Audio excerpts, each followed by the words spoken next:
The summer of 1456 witnessed a pivotal moment in history. The Sultan, known far and wide as the Conqueror, arrived at the gates of Belgrade, a city already scarred and weary from countless battles. He brought with him the most formidable army the world had ever seen, a thunderous collection of cannons ready to unleash their fury.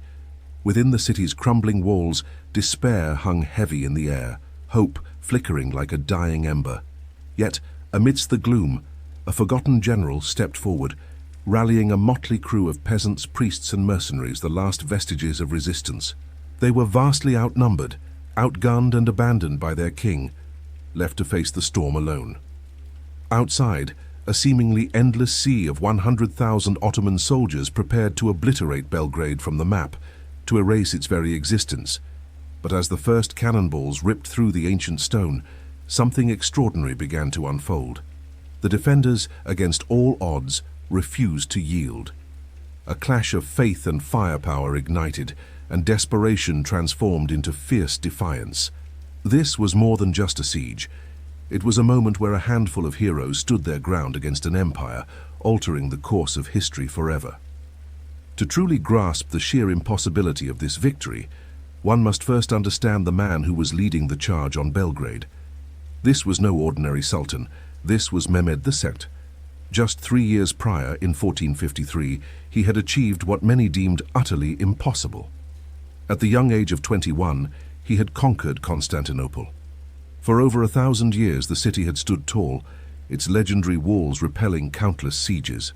It was the heart of the ancient Byzantine Empire, the Second Rome, and a crucial bastion of Christendom. Mehmed shattered it, employing a strategic brilliance and a terrifying new form of warfare. He wielded massive, powerful cannons that could reduce stone walls to mere dust. The fall of Constantinople sent shockwaves of fear across Europe. Mehmed was no longer simply a sultan. He was Fatih Sultan Mehmed, Mehmed the Conqueror. His ambition knew no bounds. He envisioned himself as the rightful heir to the Roman Caesars, destined to forge a new world empire from the city he had just claimed. But to advance westward, to march upon the capitals of Europe, he first needed to secure his path. That path led directly through one critical fortress, Belgrade. Located at the strategic junction of the mighty Danube and Sava rivers, Belgrade was more than just a city. It was a gateway, the key to the Kingdom of Hungary and the vast plains of Central Europe. For decades, it had stood as the last major Christian stronghold, effectively blocking the Ottoman advance. Mehmed understood that to conquer the West he had to take Belgrade first. He was bringing the full might of his empire to bear on this single crucial objective. His army was a spectacle of cutting-edge military power, a force to be reckoned with. While early accounts often exaggerated its size, modern historians estimate it to have been between 60,000 and 70,000 strong. This was a professional, standing army, the most advanced of its time. At its core were the Janissaries, an elite infantry corps raised from childhood to be the perfect soldiers. Fanatically loyal and brutally effective, they struck terror into the hearts of every battlefield they entered. They were supported by Sipahi cavalry and a massive supply train. And then there were the cannons. Mehmed brought an artillery train of approximately 300 pieces, including several enormous siege guns of the same type that had pulverized the walls of Constantinople. Legend has it that some of these cannons were even cast from the melted-down church bells of the fallen city, a chilling testament to the fear he inspired. As this immense force advanced northward, its target was no secret. The jaws of the wolf were closing on Belgrade, and all of Europe held its breath, desperately praying for a miracle. Little did they know, they were about to receive one. While Mehmed marched with the unified power of an empire behind him, the Kingdom of Hungary was in a state of disarray, paralyzed by fear and internal political struggles. The nobles squabbled amongst themselves, refusing to allocate funds for a unified national defense. The young king was entangled in his own political battles, unable to rally the country against the impending storm. It seemed as though no one was willing or able to stand in the Sultan's path. That is, except for two men who could not have been more different, yet who were united by an unwavering determination to defend their world. The first was John Hunyadi. If anyone in Europe understood the threat posed by Mehmed, it was him. Hunyadi was a Hungarian nobleman, a battle-hardened warlord, and the most renowned Ottoman fighter of his generation. For decades, he had engaged the Turks in battle across the Balkans, earning a formidable reputation as a brilliant and relentless commander. He knew their tactics, their strengths, and he knew that Belgrade represented the final line of defense. But Hunyadi faced a significant obstacle. He was a general without an army. The Hungarian nobles had refused to provide the necessary funds for a relief force, leaving Hunyadi to raise one at his own expense. All he had at his disposal was a small corps of approximately 10,000 loyal mercenaries and his own knights. Seasoned veterans, to be sure, but a minuscule force compared to Mehmed's legions. The second man was not a warrior. He was a priest. Giovanni da Capistrano, also known as John of Capistrano, was a 70-year-old Franciscan friar from Italy, dispatched by the Pope to preach against heresy. His mission took a dramatic turn when he recognized the existential threat posed by Mehmed's invasion. Frail and elderly though he was, he possessed a fiery spirit and a charisma that could move mountains. While the nobles of Hungary hesitated, Capistrano took his appeal directly to the people. He traveled the countryside, a stark figure whose impassioned sermons, delivered in Latin that many couldn't even understand, ignited a fire in the hearts of the common folk. He preached a crusade, not of kings and knights, but of the faithful. He called upon peasants, farmers, blacksmiths, and students to take up whatever weapons they could find and march to defend Christendom. And so, the most unlikely of alliances was forged. On one side, John Hunyadi, the pragmatic, battle-scarred general, desperately attempting to assemble a professional force with his own resources. On the other, John of Capistrano, the zealous servant of God, convinced that faith alone could build an army strong enough to defeat the world's greatest power. Together, they represented the only hope for Belgrade, a hope that rested on a handful of professional soldiers and a tidal wave of righteous fury. Capistrano's call to arms elicited a response that no one, especially not the Hungarian nobility, had anticipated. From villages and towns across southern Hungary, the people came. They were not soldiers. They were farmers with scythes and flails, blacksmiths with hammers, and students armed with nothing more than courage. They were poorly equipped, completely untrained in the art of warfare, and bound together only by the words of an elderly priest and a burning desire to protect their homes. They flocked to Hunyadi's banner, swelling his forces with a massive, undisciplined host of crusaders. For Hunyadi, the professional soldier, this was both a blessing and a curse. He desperately needed the manpower, but what he saw before him was a mob, not an army. How could peasants armed with farm tools possibly stand against the disciplined charge of the Janissaries? How could their faith possibly withstand the onslaught of Mehmed's cannons? The tension between the two leaders was palpable. Hunyadi and Capistrano commanded their forces separately, united in purpose but divided in method. Hunyadi and his professional corps of mercenaries and knights focused on military strategy. Capistrano, meanwhile, served as the spiritual heart of the camp, holding mass and igniting the crusading fervor of his followers. He had transformed them into an army of the faithful. And while they lacked armor and formal training, they were not lacking in conviction. They believed they were fighting a holy war, and in that belief they were fearless. As Mehmed's army arrived and the siege commenced in early July 1456, this strange mixed force was all that stood in its path. Inside the fortress of Belgrade, Hunyadi's brother-in-law, Mihaly Szilágyi, commanded a small garrison of only 5,000 to 7,000 men. Outside the city, camped along the Danube, was this unlikely alliance: Hunyadi's small professional army and Capistrano's enormous, chaotic crusader host.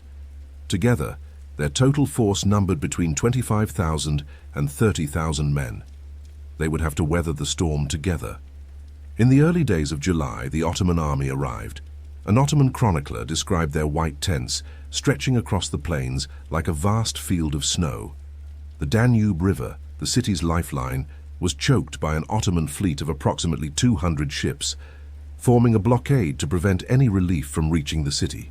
On land, Mehmed's engineers began constructing siege lines, and his cannons were moved into position. On July 4th, the bombardment began. For weeks a relentless thunder reverberated across the plains as the giant cannons pounded the walls of Belgrade. These were the superweapons of their day, hurling massive stone balls that pulverized the medieval fortifications. The defenders inside worked tirelessly, patching the damage at night with whatever materials they could find, but it was a losing battle. The outer walls began to crumble, just as they had at Constantinople. The psychological pressure was immense. The deafening noise served as a constant reminder of the destruction that was to come. Hunyadi knew he couldn't simply wait out the siege. His first crucial objective was to break the naval blockade on the Danube. Without access to the river, he couldn't reinforce the garrison. On July 14th, he launched a desperate, brilliant attack. His own makeshift fleet of smaller, faster ships charged directly at the Ottoman fleet. In a brutal 5-hour battle, they shattered the Ottoman blockade, sinking several galleys and capturing dozens of smaller ships. The way to Belgrade was open. Hunyadi rushed reinforcements and supplies to the exhausted garrison, a crucial early victory that significantly boosted morale. But Mehmed was not deterred. The loss of his fleet was merely an annoyance. His true power resided in his cannons and his janissaries. The bombardment continued, growing even more intense. Finally, after weeks of relentless pounding, the outer walls were breached in several places. The city was exposed. On the evening of July 21st, Mehmed ordered the final all-out assault. Under the cover of darkness, the elite janissaries flooded into the city through the rubble-filled breaches. They poured into the lower town, and fierce, desperate fighting erupted in the streets. The outnumbered defenders were pushed back, fighting for every inch of ground. The Ottomans pressed their attack, advancing toward the main fortress of the upper town. It seemed as though the end had finally arrived. A Turkish soldier even managed to plant the Sultan's standard atop a bastion, a signal that the city was about to fall. In the chaos of the all-night assault, with janissaries swarming the city, John Hunyadi executed a brilliant tactical maneuver. He ordered his men to throw oil-soaked wood and other flammable materials into the narrow streets and set them ablaze. A wall of fire erupted, separating the thousands of janissaries who had already broken through from the rest of the army attempting to follow. The elite troops were trapped, cut off from reinforcements, and forced into a bloody, house-to-house fight. The defenders fought with incredible ferocity. According to a now famous legend of heroism, a Hungarian soldier named Titus Dugovic is said to have grabbed the Turk who planted the Sultan's flag on the rampart and pulled them both off the wall to their deaths, preventing the symbol of defeat from demoralizing the defenders. The Ottoman assault faltered and was eventually thrown back with staggering losses. The morning of July 22nd dawned on a scene of carnage and exhaustion. The city had held, but only just. Hunyadi issued strict orders. No one was to leave the fortress. They needed to repair the walls and prepare for the next attack. He knew his peasant army was no match for the Ottomans in an open field. But what transpired next was not part of any general's strategic plan. It was a moment of spontaneous, holy madness. A small group of Capistrano's crusaders positioned near the Ottoman lines began sneaking out to harass the enemy soldiers. The Ottoman cavalry attempted to scatter them, but the peasants, armed with their farm tools and fueled by religious zeal, refused to back down. Seeing this, more crusaders joined them, and then more. What began as a minor skirmish quickly escalated into a full-scale, unauthorized charge. John of Capistrano, witnessing his flock charging headlong into the teeth of the Ottoman army, initially attempted to order them back, but seeing their unwavering zeal, he had a change of heart. He ran to the front of the disorganized mob, held a large crucifix high in the air, and led them forward, his voice booming. "The Lord who made the beginning will take care of the end." It was a suicidal charge, an act of pure irrational faith, and it changed history. Observing from the fortress walls, Hunyadi was horrified. His entire strategy was unraveling. But as he saw the peasant charge sowing confusion and panic within the Ottoman lines, he realized that this was his only opportunity. He couldn't allow their sacrifice to be in vain. Making the most important decision of his life, he unleashed his own force. His elite heavy cavalry thundered out of the city in a perfectly timed, disciplined charge, smashing into the Ottoman flank and driving straight for the one target that could secure the victory, the Ottoman cannon positions. The Ottoman army was caught completely off guard. In front of them was a screaming, unstoppable wave of peasants, led by a priest. On their flank, they were being torn apart by some of the best heavy cavalry in Europe. The Crusaders stormed the Ottoman camp. Hunyadi's knights captured the massive siege cannons and, in a stunning turn of events, turned them against their former masters, firing into the heart of the Ottoman camp and the Sultan's own bodyguard. The seemingly invincible army collapsed into chaos. Panic gripped the soldiers, and they began to flee. Even Sultan Mehmed II, fighting desperately to rally his men, was wounded in the thigh. The conqueror, the man who had breached the walls of Constantinople, was defeated. His army was routed. The battle was won. Under the cloak of darkness, the shattered remnants of the once great army retreated in haste, abandoning their camp and their powerful cannons. Upon regaining consciousness and learning the full extent of the disaster, the Sultan was said to have been barely restrained from ending his own life. The victory at Belgrade was absolute, a military upset of incredible proportions. But the victory came at a devastating cost. In the aftermath of the siege, with thousands of bodies decaying under the summer sun, plague broke out in the Hungarian camp. The disease would claim the lives of the battle's two greatest heroes. John Hunyadi, the brilliant general who had orchestrated the defense, died just 3 weeks after his triumph. A few months later, John of Capistrano, the warrior priest whose faith had inspired an army, also succumbed to the disease. They were heroes who did not live to see the peace they had secured, yet their legacy was firmly established. The remarkable victory at Belgrade halted the Ottoman advance into Hungary for the next 70 years.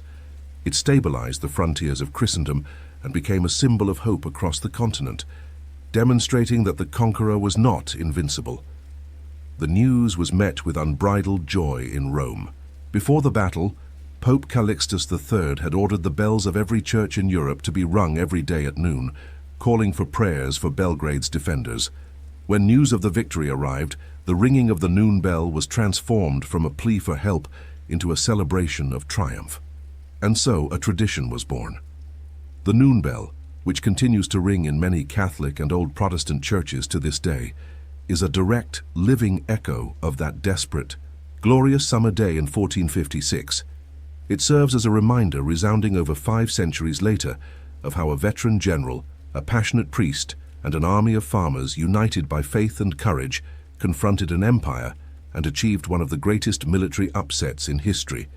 The Siege of Belgrade stands as a powerful testament to how leadership, faith, and the extraordinary courage of ordinary people can overcome seemingly impossible odds. It demonstrates that history is not always shaped by the largest armies, but sometimes by the most courageous hearts.